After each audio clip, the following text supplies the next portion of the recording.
So I'm stood outside the entrance to my exhibition Extended Play, which is a triptych for the child survivors of war and conflict. I was originally inspired by the fact that I've had a daughter 2 years ago. She was born in peacetime England in a very nice part of Surrey.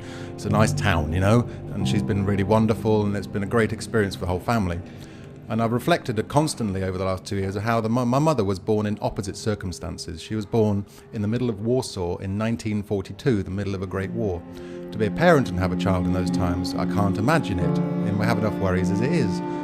So I wanted to do a piece reflecting on how lucky we all are in our own situation, really, and to celebrate the life of children that have survived war rather than memorialising the dead, to celebrate those who survive and come out of it into sweeter times.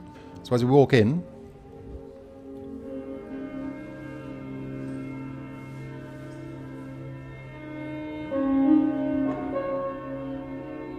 so in the first of the two spaces, we have the exhibition title wall with a triptych of 3 photo frames with the stories that I'm telling, and the light flashes on and off on the main title, sort of giving ideas of bombing and things like that.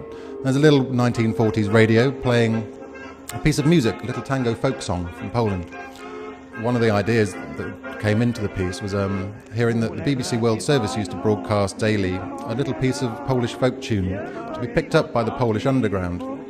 And each tune that it broadcast every day meant something. It's called Yodoform. And on the day my mother was born, I discovered by accident there was this tango. And the tango was all about this town in southeast Poland where the kids had to go to war against Ukraine because the adults had been finished off. So there's this great, resonance between things. And that's amazing. So I took that little Polish folk tune and with my arranger Michael Jennings, over 4 months, created a work for multi-speed record players.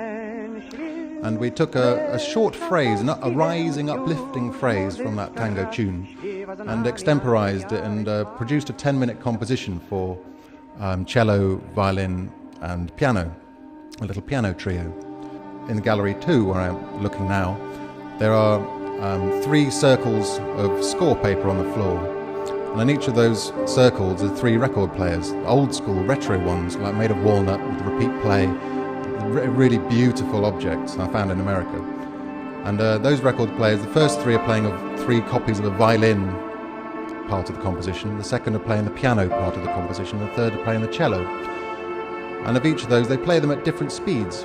So not just at 45, they play them at 33, and one of them plays it at 78, speeds it up. So you get a lot of time shifting and pitch shifting in the work.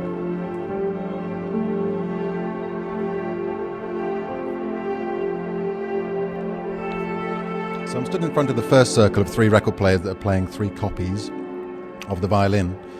And as the audience move around, there's a little presence detector under each record player. And as you pass in front of it, you make a difference and you pause the music. It stops for 5 seconds. So as you walk around the gallery, you're continually extending the play of the composition and influencing it. And the whole thing is completely random because you never know what's going to play with what when. So you never know when there's dissonance or whether there's harmonic phases coming up. Hanging above each of the 3 circles are nice red spotlights. So it's kind of red for me is the colour of life, the colour of love and the colour of death. So those are all the most important things that are kind of embodied within the work. And it looks like an art gallery. It's just opened a minute ago. I'm happy.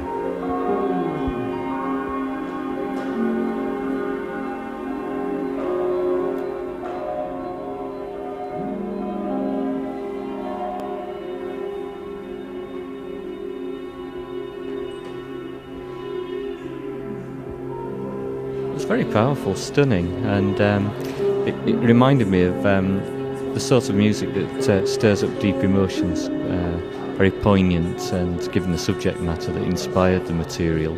And the actual venue is superb, the lighting and the atmosphere, the ambience. I think it's very nice, very, very aesthetical, I think, with very nice lighting. And of course the sounds, it's the most important. That's very, very good. Very human sounds, I would say. I like this very much. All this experience, it's very, very good, comfortable, and not pressing. It's very good. For our life today, it's very important things, I think.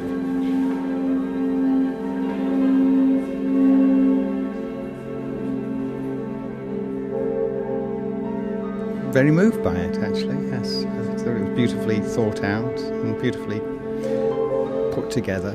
Very, rather emotional, actually, I thought. Yeah.